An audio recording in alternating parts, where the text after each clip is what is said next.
আমাদের মিরসরায় কিছু সিনিয়র নেতা 5 তারিখের পরে তাদের মুভমেন্ট দেখে মনে হয় তারা এমপি হয়ে গেছে, মেয়র হয়ে গেছে। কিরে ভাই এমন কেন? ত্যাগী কর্মীদেরকে মূল্যায়ন করতে শিখুন।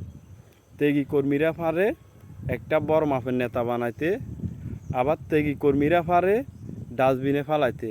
এখনও সময় আছে, কর্মীদেরকে মূল্যায়ন করতে শিখো। কেননা দেশনায়ক তারেক রহমান মিরসরাই 1 আসন জননেতা নুরুল আমিন চেয়ারম্যানকে মনোনয়ন দিয়েছে। উনি তো ওই মুভমেন্ট দেখায় না।